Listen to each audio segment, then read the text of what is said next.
time for the biggest mega minds in DFS to answer questions from a court jester and from all of you guys in chat. It is the monthly Endgame Syndicate Roundtable.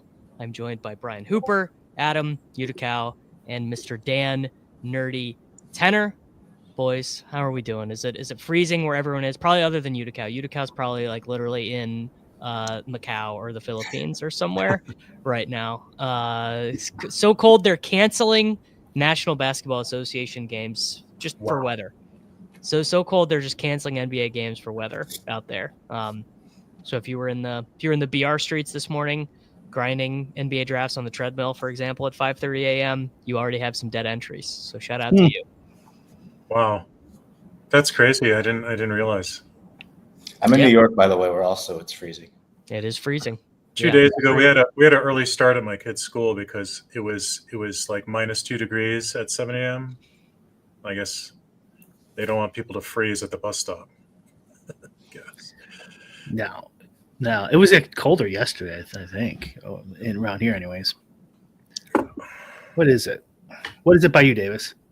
Actually, today it's reasonable. Today it's going to be in the 20s. Yesterday, I walked my dog in -1 degree, and we just went around the block. You know, she's only 6 months old, and she was like, "All right, enough of this." Here's the deal, man. If I can't draft on my phone while I'm walking, it's just already a much less pleasant experience, and you can't have your hands out in the bare cold in -6 and -1 degree weather. All right, I'm gonna start here with a very selfish, self-serving question, as I always do, just to get your guys' off the cuff thoughts on it. And Dan, I think you have been noodling on this anyways, because you've been thinking about how to sim these contests for playoff basketball, so you might actually have some thoughts on this. But basically, so we're in round 3 of playoff basketball. The pods just advanced. If you never played the game before, it's very simple. You draft a 10-man roster, quarterback, running back, 2 wide receiver, 1 flex position, half PPR scoring. Obviously, the name of the game, you need players who score fantasy points on the teams that win the games. But obviously, one of the big things that's interesting about this playoffs, and will happen some percentage of the time, the teams that won every game last week gained fewer yards than the teams that lost. So the extrapolation there would be more fantasy points on the teams that lost, which has led to a lot of dead teams advancing into this next round. Question basically being, Dan, if the thought that I and others have had, which is that all of that is noise, it's not up to me who scores the fantasy points, basically. Basically, my thought on playoff basketball is what happens in those games, none of my business. My business is to get as many rosters as possible with teams that are likely to make the Super Bowl. Obviously, that leaves you pretty open to variance, like the Commanders scoring a bunch of fantasy points as an underdog. But do you think that it is too simple to view an elimination-based game based on what players are going to be active in the final round after the eliminations? Is that just too simple of a way to view the game? Probably, but I haven't done the work. I think you're gonna have better intuitions than I do at this point. But I mean, so another thing people might not know about this format is that unlike the weekly BRs, you have to beat everybody in your first. You have to be in the top 2, right, to advance. 2 out of the 6 advance, right? 2 out of 6, 1 out of 10, 1 out of 10 to get to the final round. Yeah, I think so.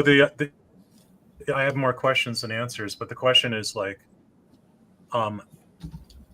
how valuable. So the trade-off I have in mind is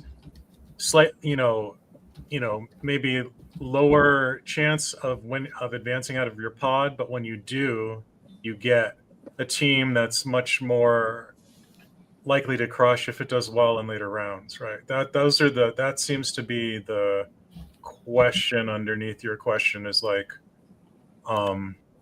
I don't have an answer, but that's the kind of thing I'd love to do some kind of simulation on. It's on the longer term to-do list for me. Obviously, this season is wrapping up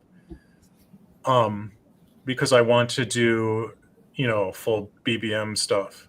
but a nice halfway point between like a 1-day BR and the full BBM5 would be playoff best ball, basically, where you have rounds and advancement and stuff. So I don't have an answer for you. I think it's really interesting. It's not obvious to me what the answer is. And I'd love to, maybe, in 9 months, I'll have a better answer for you. I look forward to that answer. I mean, it does seem like one of those things where having game level simulations would be very helpful. Being able to actually simulate the NFL playoffs, I think, would be you have to helpful. To do this right. You need to simulate the playoffs, right? So it's a pain in the ass because you're going to need basically projections and simulations for every possible game that could occur. But in playoff best ball, that's not that many. It's like a few dozen combos, I think. So it's feasible. It's just kind of a pain in the ass. But that's what you want. You want to simulate the playoffs and then each game in the playoffs and do that a crap ton of times, and then maybe you get some answers. Do you have any thoughts on that, Brian? I'm just thinking about the difference between the playoffs and BBM, whatever it's going to be, and solving that problem. Well, in BBM, theoretically, without your play getting injured, you know that they're going to be available for all 3 rounds of the playoffs. You just know that you're going to have access to their points if they're not injured. But in the playoff stuff, you are, whatever the implied probability of the money line is, or their futures based price that they're going to be active in the round that you need them. Right. Yeah. The BBM, the season long is a lot more complicated, obviously, but I wonder how much you lose by making it very simple for the season long compared, because making it simple for the playoffs, I think will screw you bad. Like the playoffs, you really it's more like Showdown where you really want to be hyper specific. I share that intuition. I feel like, I don't have the data for BBMs because I have yet to attempt anything that ambitious. BRs is hard enough. I'll get there. But it seems to me you're drafting so many players that it's almost more just like a diversity combo game for the most part, mixed in with a little bit of week 17 stuff, depending on how they structure it next year, right? It seems a lot. I would not be surprised if I put together a BBM sim and the answer it spits out is just totally matches everyone's intuitions. Where, just you think because I remember one of the things we talked about doing the BR stuff was that oftentimes the answer in the sim is going to be something that the regs of the game think is not intuitive, that they're like, there's no way that's true that can be right. But so maybe I should hedge what I just said a little bit. I think it's going to be more, despite BBM being larger and more complicated, I feel like the solution is going to be more intuitive there than in a game like playoff best ball, where like there are all these weird combinations of things that could happen that you could actually realistically plan for, because like the state space is so much smaller of the playoffs, like the number of ways the playoffs could play out versus the number of ways 17 weeks of football can play out. It's so much tighter that you can actually, what Brian was said, like get more targeted, like more specific about, I'm playing for this scenario that nobody is getting to, and I have a way to get there. Whereas like BBM feels much more general, much more broader.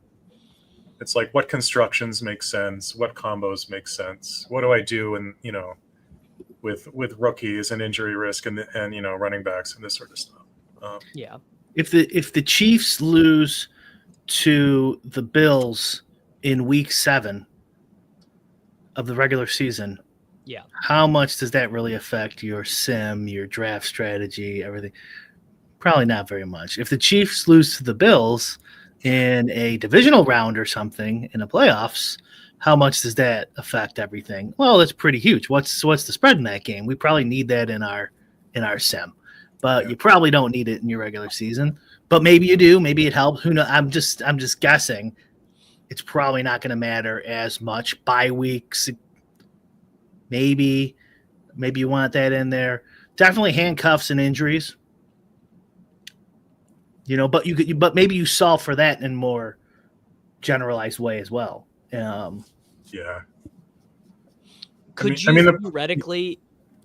I'm wondering if this is something where you could actually even sim the field. This is actually what I wanted. I wanted to talk about simming fields today, in a more general sense. But I was wondering if this is one where you could actually sim you could take data from actual drafts and use that to feed it in, and then simulate, okay, I know what my opponents are doing. I know the types of teams that they are constructing. What is my expected value when I draft teams like this? What is my expected value when I draft teams like, oh, I'm going to take Ladd McConkey and Terry McLaurin, who are underdogs in the wild card round, but they have really good individual. Because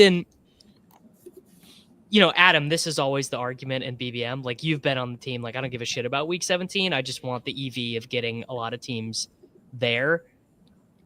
It kind of works the opposite way in this, because you could take a bunch of Rams, you could take a bunch of Chargers, and they'll get you will get some of your money back from advancing in round 1, but you're like super live for the Super Bowl. But I guess you are live some percentage of the time when the Rams do make the Super Bowl, like 1% of the time, and you have a really unique team, or maybe you won't. But I don't know.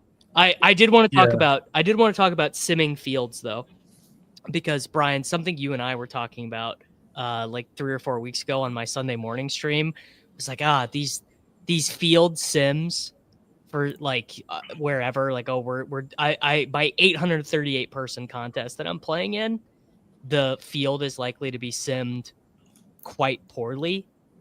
How would you even begin to accurately sim an 838 person field? I mean, it's kind of like the laws of psychohistory from Foundation. Like, can you even do that? Is that even possible? You can, in the aggregate, you can project what people will do very well, but you can't project what phone shitter guy is doing in the spy, or can you? I don't know. Was that a sci-fi reference? I just no, or was it just it is never. You iterate through multiple fields. That's what we talk about. Yeah. So, I have no fucking idea what that means. Yeah, just don't do. Yeah, you just don't do one field. You do, ideally, you would say, here's a list of all the lineups my opponents I think could play in this 100-man, and let's say there's 1,000 of them, and then you just assign a probability to each one, and then in each sim you do a random sampling from that 1,000 to make your field, and you just do that over and over again. The tricky thing is to make that really fast enough. So there's some engineering in there, but that would be the absolute ideal. You literally just have a probability distribution of every possible lineup, and you just repeatedly sample that over and over again for each field. So in one field, maybe lineup X appears twice. In the next field, it doesn't appear. In the third time, it appears 3 times, et cetera, et cetera. And then you're just averaging over a very large number of those. Right? Does that make sense? Well, it does. So, Adam or Youdacao, you guys would probably have a good answer for this. How are you accounting for late swap in that stuff? Like, I guess, are you rerunning or re-simming based on like Andre Drummond's in, Andre Drummond's out, Gershon Yabusele starting, Scoot Henderson, whatever? Like, is there a re-sim period, or is the field so bad right now that is not even needed and you can just re-optimize your stuff? No, I think the fields on that are pretty good, especially depending on the contest, as far as like late swapping, typical like projection maximizing. The thing you can control the most probably is late swapping against yourself, because you know what your exposures are. So like I can see what my highest EV teams are, and I like would probably optimize for max projection on that. And then when I try to, everything else I do is basically going to be competing against my top EV, especially if there's like overlap and pieces being blocked. So that's the most obvious stuff. That's like, without a doubt, you're gaining EV on yourself just by being different in your secondary and tertiary good teams. It's hard to account for swapping from everyone else because you just don't know if they're going to swap or they're not going to swap. Essentially, you have an idea, I think, of like ownership. So like, if I have like 6K remaining and I know there's a 5K chalky piece or something like that, I probably, or maybe other way around. Like, if there's like a 6K chalk and I have 6K remaining, something like that, I'm probably not going to try to take that chalk if the team isn't particularly competitive, like that type of situation when you're swapping against a field. But in general, you have way less information on what other people have. Yeah. The late swap, Davis, has the same issue as a small field, too. You have to, because like it's a real big mistake if you're wrong. So like if you say, all my opponents are gonna have Scoot Henderson or whatever, Yeah. or a large part, and you're wrong. They actually, not many of them do. Your sim results, your late swap sim results, are going to be really bad. So it's the same thing. Yeah. Is that even a problem that is like top of mind to solve at this point? Yeah. Very important. And your sim product, like what's your sim product using? You got to really pay attention to what you they're have doing. to pay attention to stuff. I have all custom stuff for this. It tries to figure out what everybody has, what they could swap to, what they should swap to. Like, I made a hash of it yesterday, actually. But this stuff is very important, and it's difficult. You also have to consider the situation where there's a few late games, and value may or may not open up in those late games. You have to decide how much flexibility you're going to put in your lineups and how you're going to do it. Are you going to split your lineups into groups? Like, this one's going to assume not much is changing and this one doesn't. Or are you just going to, adjust projections down for early? You got to figure these things out, and it's kind of a hot mess, but it's really important to figure those pieces out. So I've always wondered that, how like the highest level players think through later starting time players in NBA, just because particularly like the last like 2 years, as kind of the rest and the injury report stuff has like gone, I forget the player, high level player the other night, Jokic. He was not on the injury report at all. Then he was questionable. Then he was out for the latest possible starting time game. And just knowing that is always out there in the ether for NBA. Yeah. How are you guys, like Adam, like how are you handling that, like in your personal stuff? Yeah, I just penalize early starting times in my projections. But the other thing too that is always changing is trying to not only decide how you want to handle leaving spots open, but also how you think your opponents are going to handle it. Like we saw that with Shai Gilgeous-Alexander the other day when he was downgraded mid-slate. You had pretty much everybody like, oh, obviously you should just project him out and then late swap.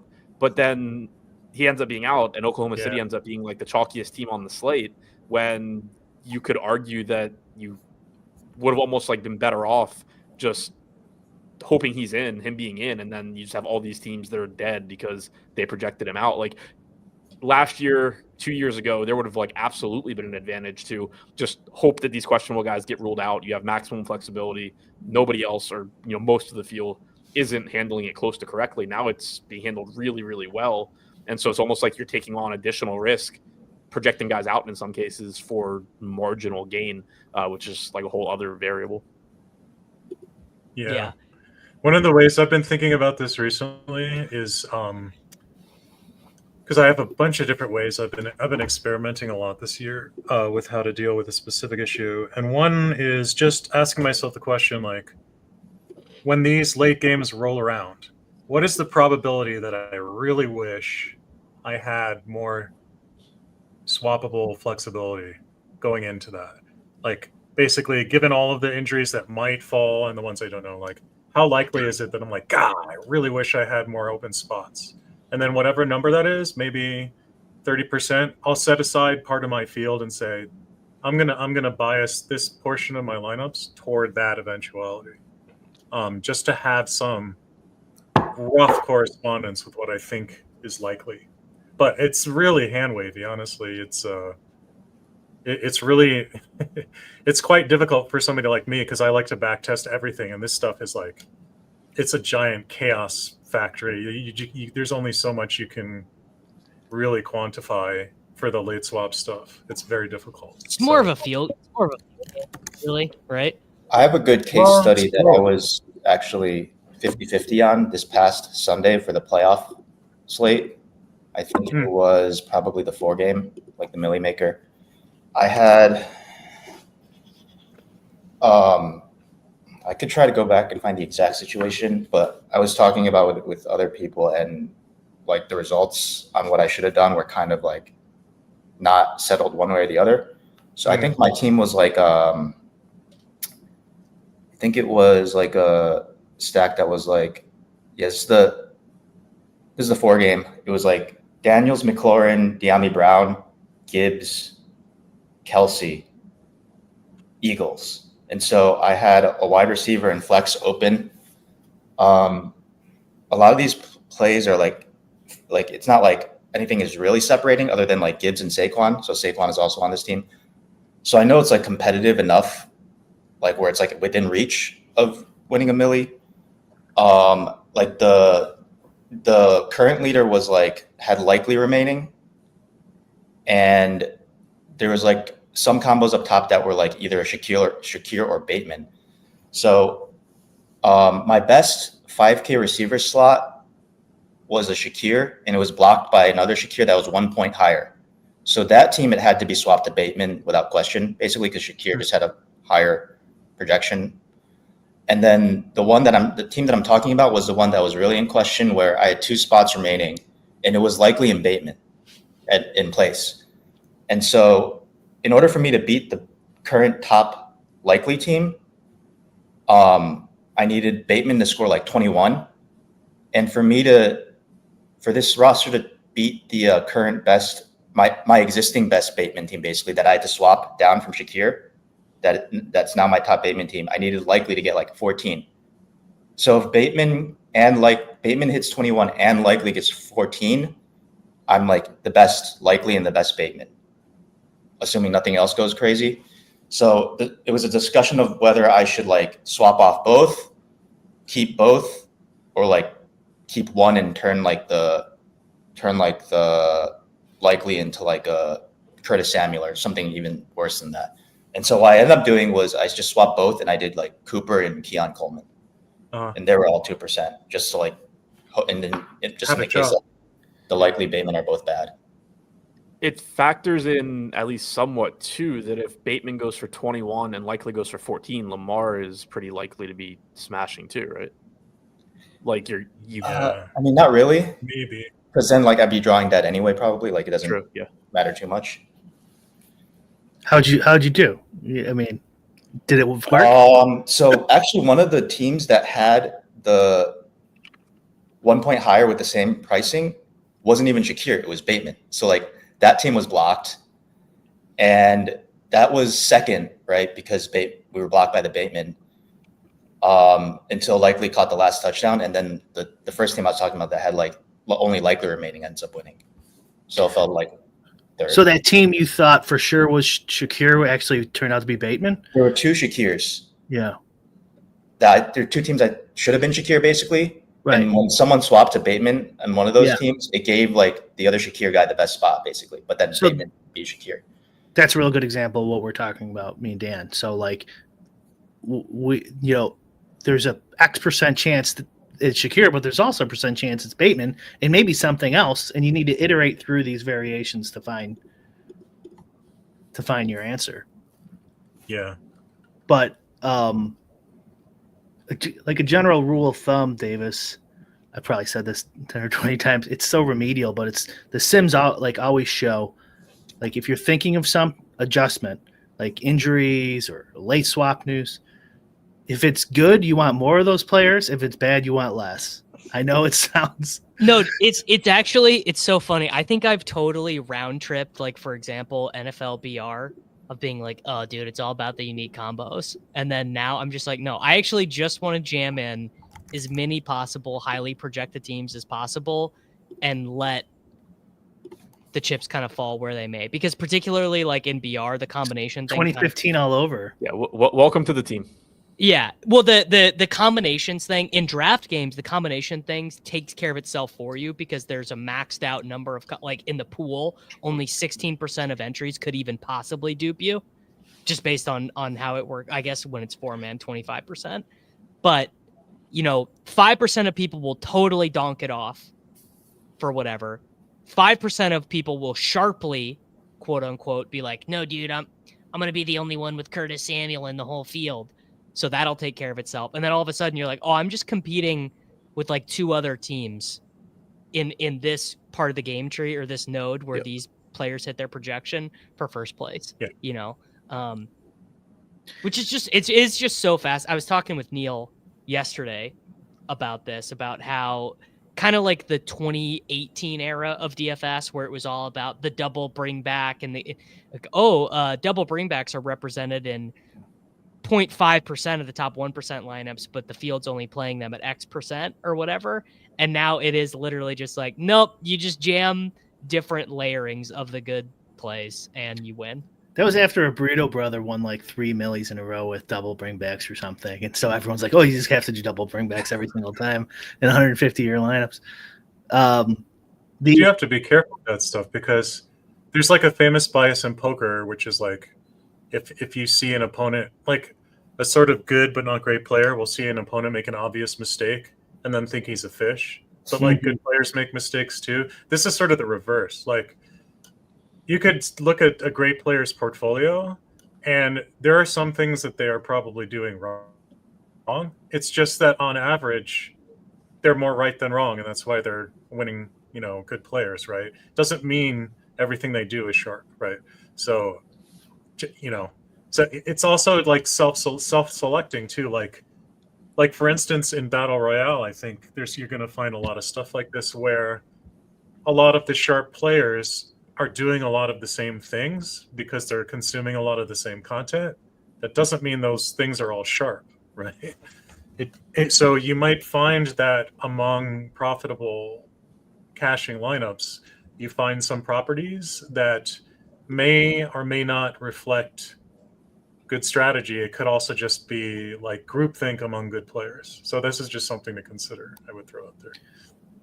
The late swap NBA too. Like if you look at NBA lineups post lock of the good players, sometimes it could be a little tricky because like there'll be some late news that comes out of nowhere, and these guys just can't get to it. They just had too much salary spent on earlier games. And so it's like, oh, why didn't they have, they only had 3% of this player. They're so shitty. It's like, well, they couldn't get to him. One of my late swap tools has the following property where it's considering things to swap to and computing EVs. But occasionally you get to the last game or two, and in every sim it runs, like this lineup is worth $0. Like it has 0% chance to cash with any player. And so my software will like just jam in any random player that fits because it can't tell the difference between the lineups. So if you looked at those lineups, you're like, why is he playing? He's like got $7,000 in salary left, and he just like jammed in a $3,000 player with like an 8-point projection. Like, what the fuck is this? And it's because that lineup had like 0 equity, so it didn't matter. What's Giannis's brother's name? Tenasis. He put the wrong one in. He must have just put the wrong one. He meant to put.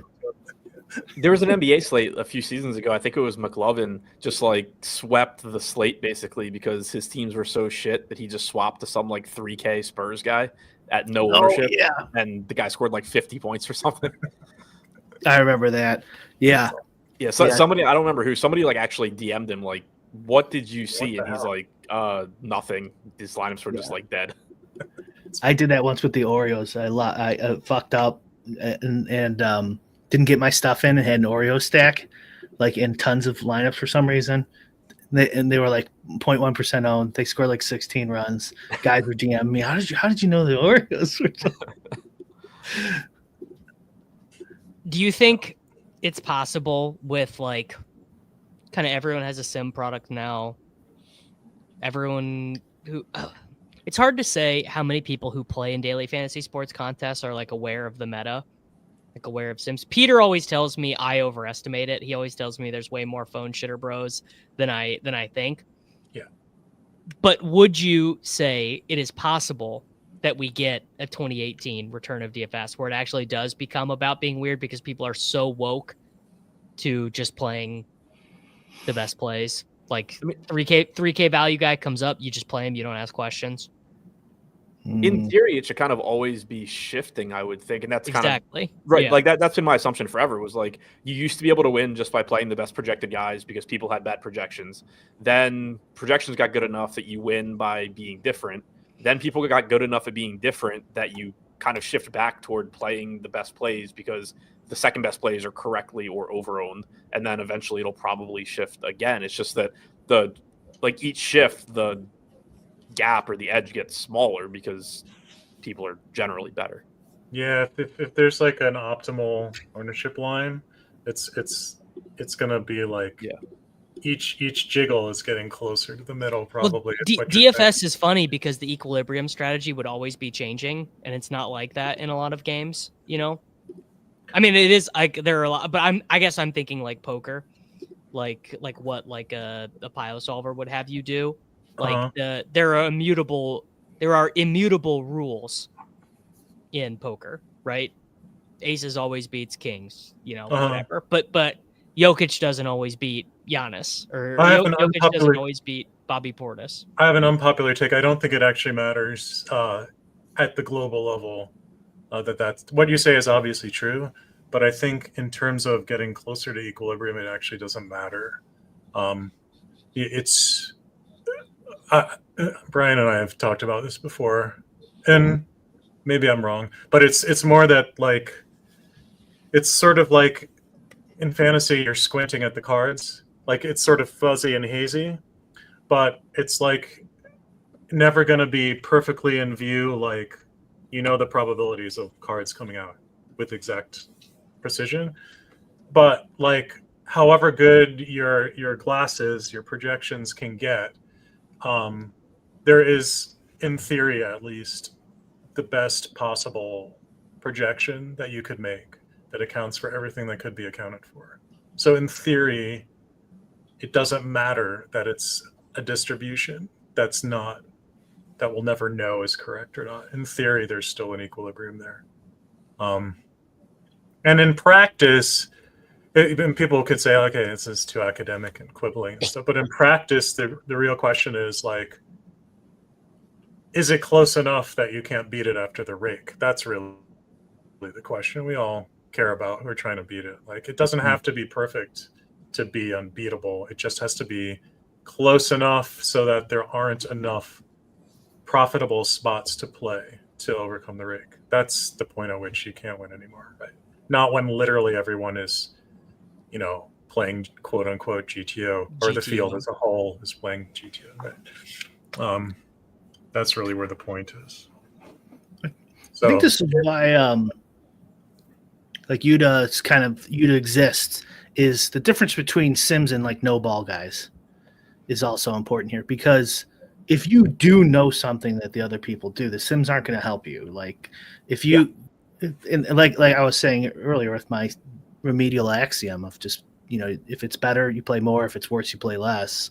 If you make your own sim, you're almost always not going to have that epiphany you were talking about, Davis, with like the GTO poker bros. Like, oh, this is a completely different solution I never thought of. It's really like, oh, it wants 70% of the obvious play. Like, it's never gonna go. It's never gonna go. If you put in there the $4,000 halfback who's now starting and projecting to get 17 points, it's going to take him a lot. It's never going to go 0%, right? The only way it'll ever do something like that is if you go in there and manually no ball it. Yeah, and obviously in the real world, projections are not perfect. So having better projections than the field and your opponents is very valuable, obviously. I didn't mean to imply anything different than that.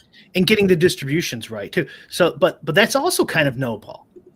getting those distributions right, or building your play-by-play sim in a very realistic manner. But if you are making sims and stuff, like, you're never going to get we've it doesn't happen as much as it used to.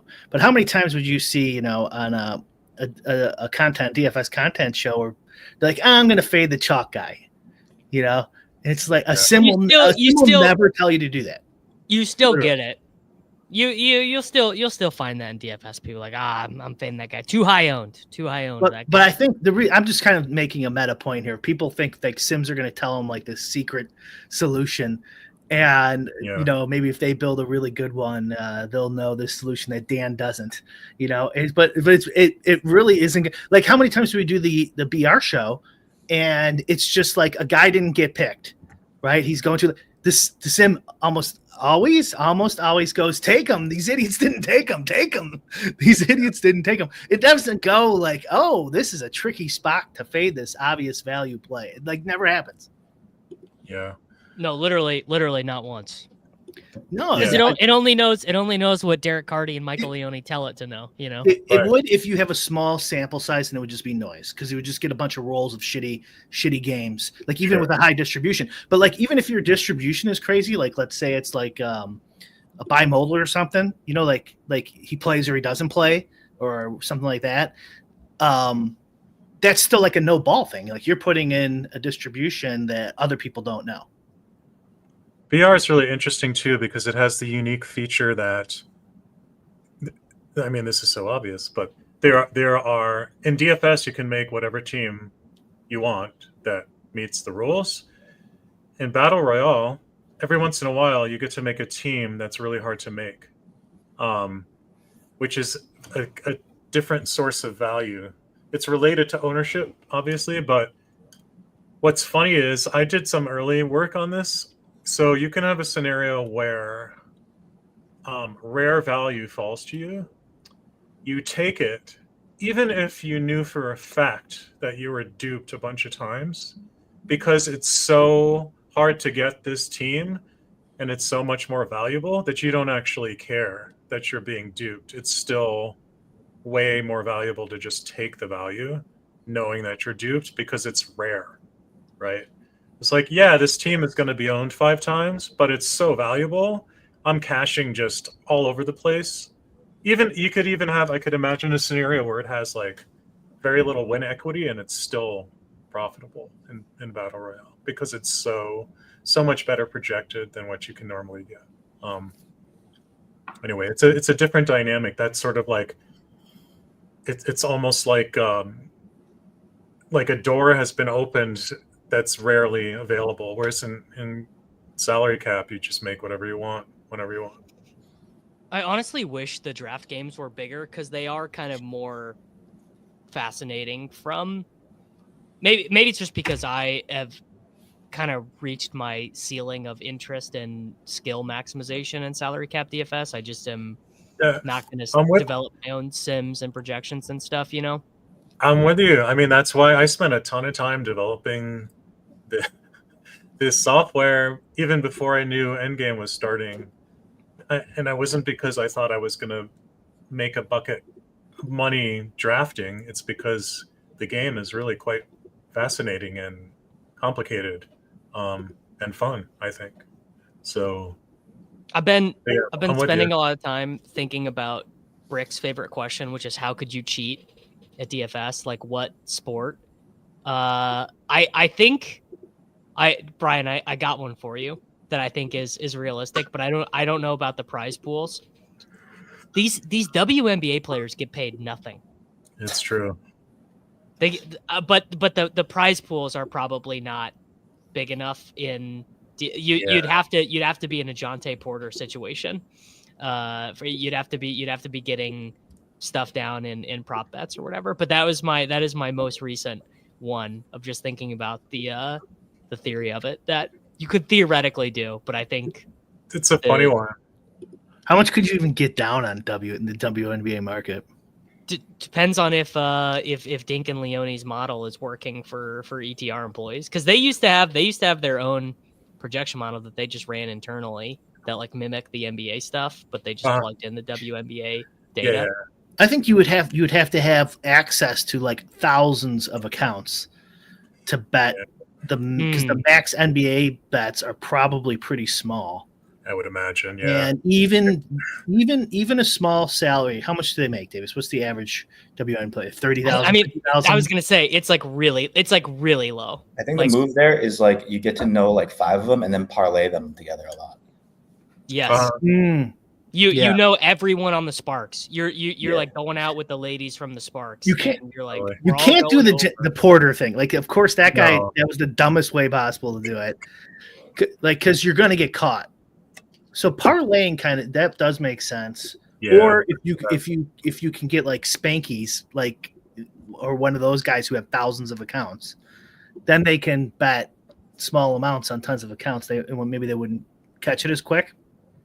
But point being, even if they're making $50,000 a year, you have to pay them more than $50,000, Davis. How much? I mean, they're not going to risk their career, right. Even if you find somebody shady enough to agree to it. They're still going to risk their career. It's still probably a couple million, maybe not. It depends, but it's up there.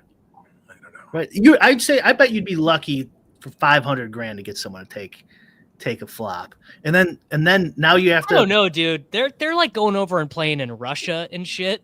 Yeah, I don't know. It's also the case that like, except for the superstars, I can't imagine many of them are largely motivated by money. Yeah, like if they're in the WNBA, right?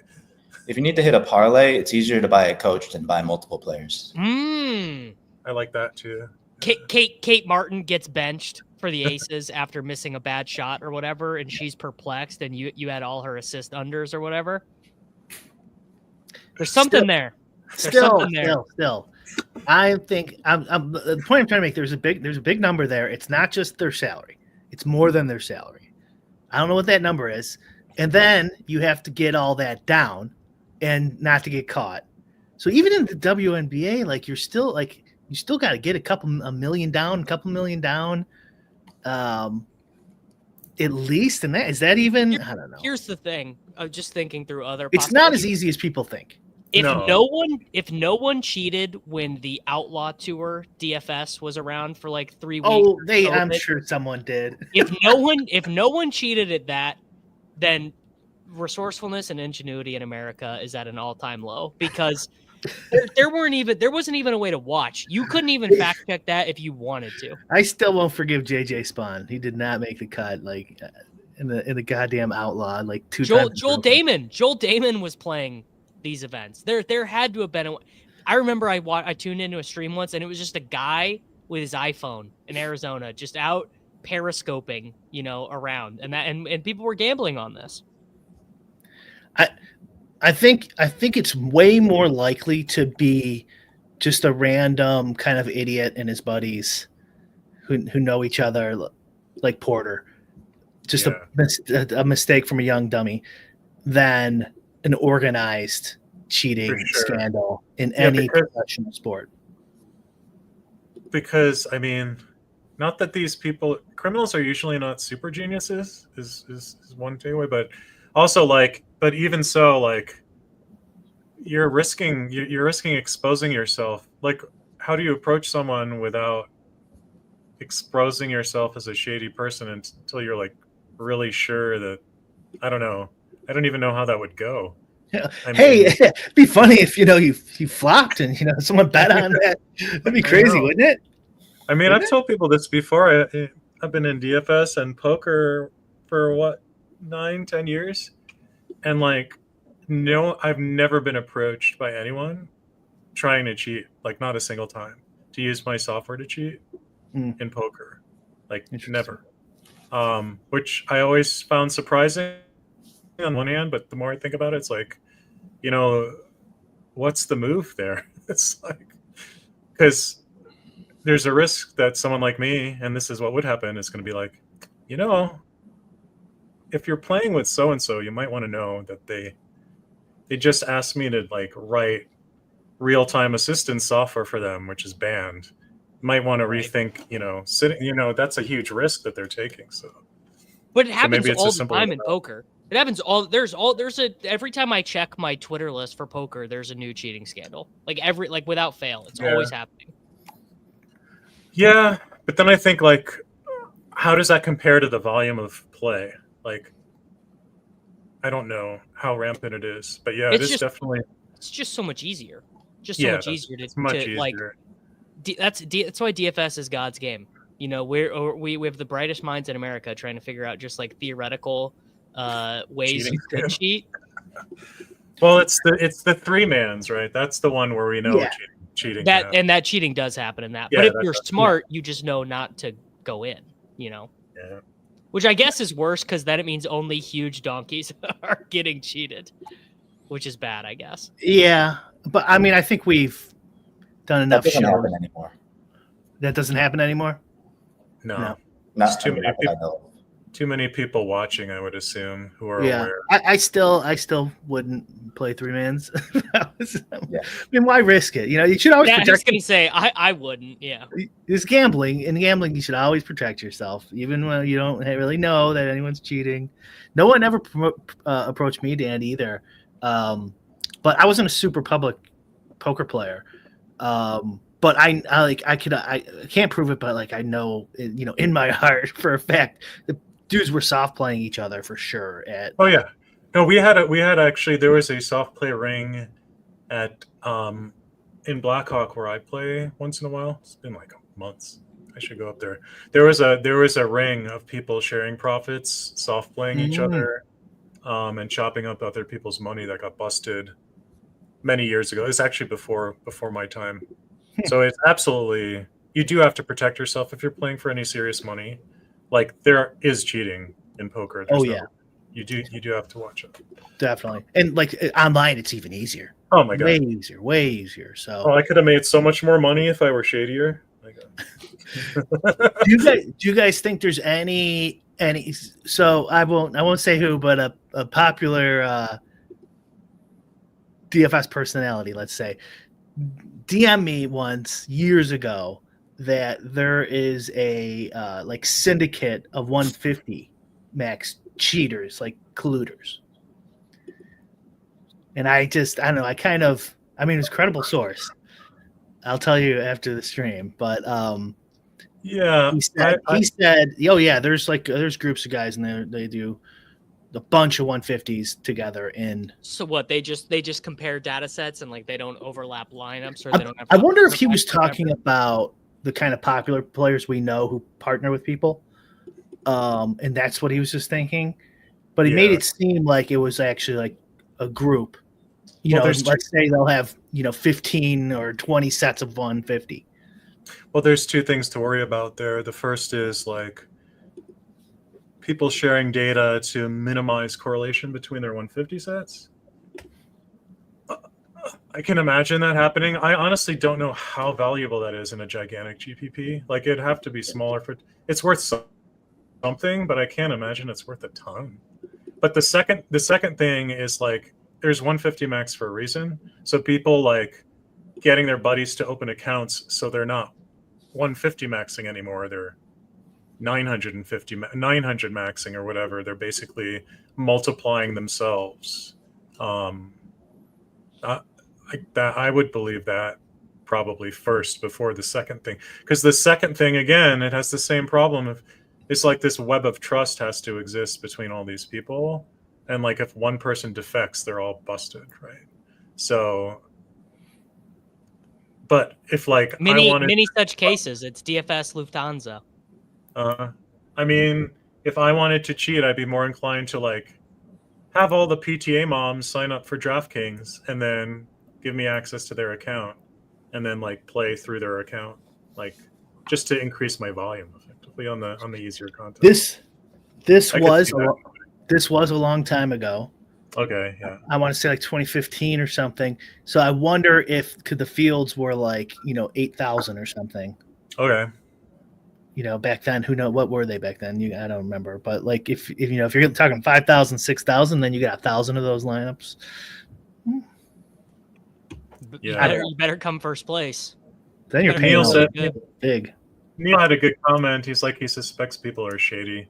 are also good at identifying other shady people. It's true. Dirtbags. I think the reverse is really what it is. It's like I give off Boy Scout vibes. And I was so going to say, people no, cannot if approach I was trying to find someone to cheat with me, I would not come to Dan. No shot Yeah. would Dan. I'd be like, God, now I Dan. have to report you. Like, you put me in a tough Get it. spot, dude. Yeah. So I think. there is like studies on like the IQs of people who commit crimes and stuff. They're like, it's just a full standard deviation lower average. So I mean, it's why they always get caught. They can't beat anything else, so they got to cheat. It's almost, if you're like a semi-talented person and you're interested in one of these gambling ventures, just put in the fucking work. I'm telling you, it'll be much better than you and your dumb buddy. Like we did a Lowe's like a couple weeks ago on that Jay Blaz or whatever his name is, the new sportsbook tout guy who like takes pictures with his shirt off, even though he's like weighs like 120 pounds. And him and his buddy, that's how I pictured them starting that scam. You know, they have the like one guy gives out the other side. Yeah. The classic, one of the classic sports betting scams. You eat the vig and then you get you make up for it selling subscriptions, basically. I just picture them in their their $180 a month apartment, sitting on the couch. He's got his shirt off. Dude, what if we fucking bet one side and then you bet the other side? Like, dude, you're a fucking genius. They thought I heard those guys got money from. I heard his brother was a big poker player. I don't know. The scandal we saw was like that they do this double side betting thing. Yeah. So one bets both sides, touts that, the other one touts the other side, Can't do that in DFS. I guess you and like everyone at a tout site could all enter the Thunderdome and agree to have shitty teams. And then the one guy gets to have the good teams in the Thunderdome, and that really increases his screenshot equity. Yeah.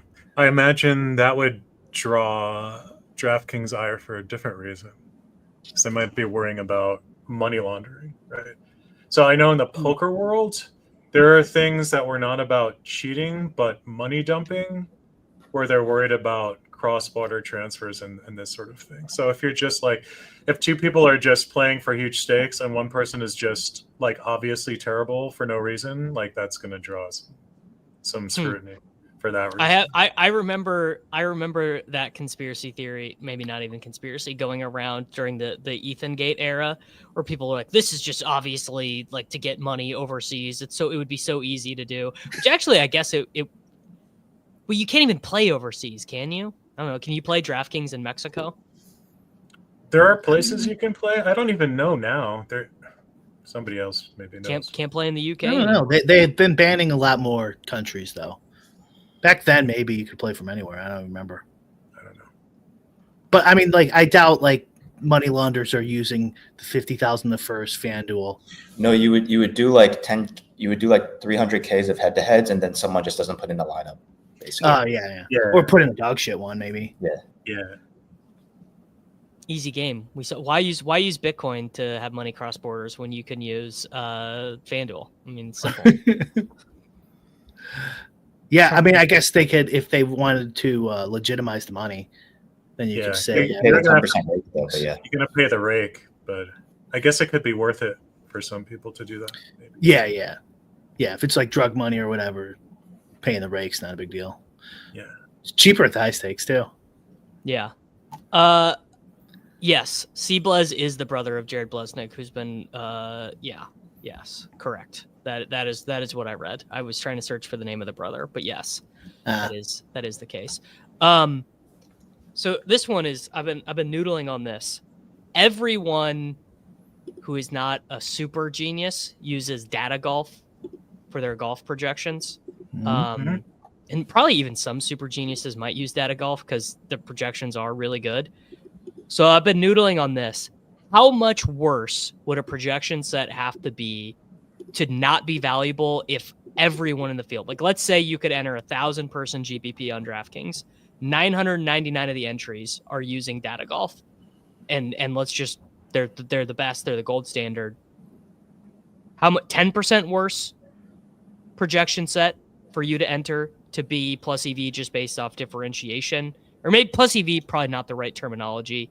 You guys at Dan probably have a better math term for me than that. But basically, how much worse would the projections have to be to not even be valuable at all, if only for differentiation purposes? Wouldn't you still want the best projections and then just do a better job of approximating what the field's going to do? Yeah, I guess. Exactly that. You use that, and then you kind of pick your spots to fade data golf. Yeah. But I mean, that is for every golf-based game, to my knowledge, Underdog, DraftKings, FanDuel, or whatever. Like, I think most of the best players that I know of are using data golf stuff more or less. I have used them I haven't done much golf in a while. Sharper fields, you fade it more aggressively, and then larger fields, you just use it. Yeah. But you're still going to want like the most accurate projections to identify those spots. Like, you don't want just like shitty projections telling you what spot to target. You're going to be better off using good projections to tell you what spots. Well, there's been a couple historical examples where their data has made a really wrong inference. I'll never forget this one. This guy, Harry Hall, who actually is on the tour and is a good player now. I remember this would have been 4 or 5 years ago. Might even been post-COVID. This guy, he was this AM player who just like smoked every shitty field he was in for like a year, and it was his first tournament, and he was the #1 data golf value. He ended up being like 30% owned or whatever, and just like easily missed the cut. Like he was like +8 or something. And I just always remember that it being like, if you know the inputs, which they don't show they kind of show the inputs. They show like, these are the tournaments we're getting data from. And if you were just like, this does not pass the smell test, now you'd kind of have to be in the weeds of golf to like know that winning the Punta Cana is not the same as getting T13 at the US Open. But there probably are still spots like that for people using data golf.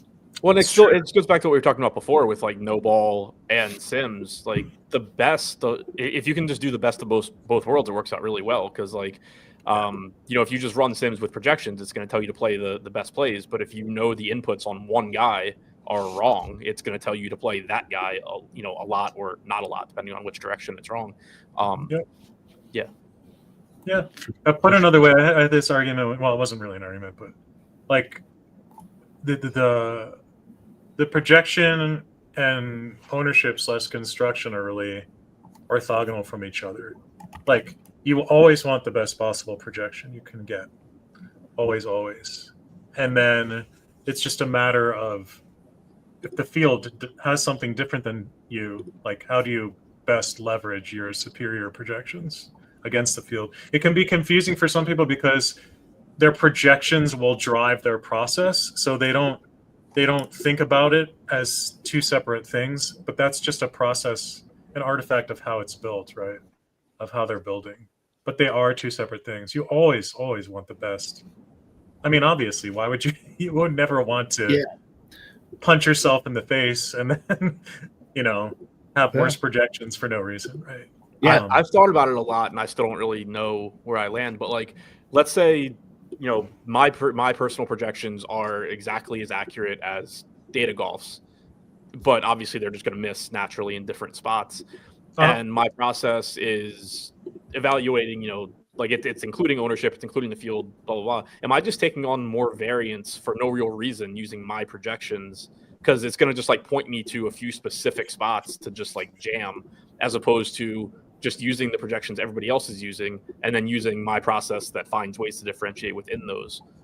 Like, it depends how you use it, I think.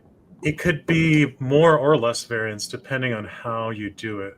Like, if you have projections that are different but equal,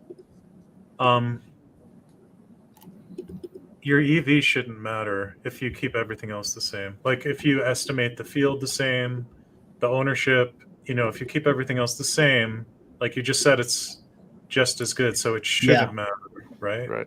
It's just going to be different. If you can find, one thing I'm thinking about, which I've tried to do in various sports with mixed success, if you can find multiple projection sources that are roughly as good as each other, you could reduce your variance. Yeah. If you combine them in a smart way, but it's it's not always obvious how to do that, right? But in theory, you could smooth out some of your results. Yeah. So like if there's two players, you have them projected at 15, DataGolf has them projected at 10, and then the second player you have projected at 10 and DataGolf has 15. It doesn't matter. Like it doesn't, like, because if you use yours, you're going to be right on the one guy and wrong on the other guy. If you use theirs, you're going to be right on theirs and wrong. And then if you average them, you're not actually improving. It'd be the exact same EV. Right. Yeah, I was thinking of it from like a portfolio standpoint, but then you can also, I guess, just handle that. But like, if you're not like, if you're using yours and you're not doing anything extra to alleviate risk, like if I have Scotty Scheffler way better than DataGolf, I'm just going to end up with like 100% Scotty Scheffler. Whereas if I'm using DataGolf's, I'm going to end up, like 2x the field on whatever guy I think is under-owned and half the field on whichever guy I think is over-owned. Yeah, the way you put it, it makes the case that it could be more of a diversity play, where a variance reduction play, where you're not going to be as concentrated. Right. If you used some combo, you're going to get a bit of both, right? But the EV, if they're literally equally as good and you do everything the same, the EV has to be the same. Yeah, it feels like it should be better. I'm like, no, if you're, because then I'll be right. We'll average, and then the ones I'm wrong on, I'll get helped by yours, and the ones you're wrong on, you'll get helped by mine. Right. And it should be symbiotic, but it's not. I think it's dead even. It'll be exactly even. But I wanted to mention this really quick with Davis. It's really, I think people often should keep in mind what is going in, because for the majority of people, they're not building bottom up like we're talking about a lot of this stuff. Right. They're just using sim products or whatever. And if you want to know what's going on, if you can, like, what are they putting into it? How does it all work? So then you can at least make adjustments or know why it's doing what it's doing. And unfortunately, I think a lot of it, you just have to come down to who you trust the most. Like, who do you like the most? They're probably not going to tell you everything that's going on in their sim. Like, would they? I mean, I think we talk too much, but like they're not going to tell you everything that's going on. So really, it's like, do you trust Stochastic? Do you trust ETR? Do you trust, SaberSim, etc., Roto Grinders? So whoever you like, and just kind of roll with it. Well, yeah, I mean, which is obviously tough if you don't really know. Yeah. You don't know what you trust. Well, it's very hard to see what's going on in these games that have so much variance in them. It's just really hard to see, even if you had full information, which you don't. It's just always a problem in this sport that we play. Jake mentions Rufus. Like, that's why, like, I'm sure they got a ton of subs. It's because people respect Rufus's numbers, and everyone wants to have his stuff. So, like, it really doesn't matter. Well, he what quit. He uses to create those numbers, right? Rufus quit. What's that? He quit. Yeah, he didn't re-sign or whatever. He didn't want to keep doing it. Yeah. But like, all you could really do is just pick who you like and trust them, especially with the sim stuff. And but the more you can find out what they're doing behind the scenes, then the more you can make these kind of no ball adjustments. Yeah. And I mean, you can kind of test it all yourself too, like, just as far as, is whatever tool I'm using handling correlation in some sensible way, or does it have some amount of volatility that seems reasonable? Like, you can test that kind of stuff, but obviously you can't get too deep into what they're doing. Yeah. Yeah. But I mean, the more you can find out, for sure. Yeah. Find out. The good news, I think, for most users is like the marginal value of like going from shitter bro to like optimizer. It's a big step. And then from optimizer to sim tool of any kind is probably a big step, because it's going to get rid of their worst lineups, right? We're talking about like dialing in the fine grained stuff And I think that's what you need to be focusing on to get really competitive. But for most people, just using any product at all is going to just be massive improvement. It's going to be big. Yeah. Yeah, I mean that was the big issue with like Sims tools and stuff being released. It wasn't that like all the good players are going to get a lot better. It was that the bad players can't play bad lineups anymore. Right. And how many of them are doing that? Right. I have yet to do it. So I want to do a big analysis of year-on-year changes in the main MLB slates, all of the ones I played in DraftKings. So I'm going to compare basically the amount of dead money in those year on year, which I think dominates the whole discussion of like how soft are the contests. So like how many people are losing more than the rake and by how much? So all of that money is distributed to everyone else in the contest, right? So they pay the rake and then they lose additional money, and that's what's available to win. And then in order to win, you first need to pay your rake from their money and then win more, right? So the question is like, obviously over time, games get tougher. And so I would expect that the graph to look like that, but I want to run the numbers. So that's going to be a nice, Yeah. we'll probably do that for subs only too. Maybe we can do a video on that. Just get into that. Good idea.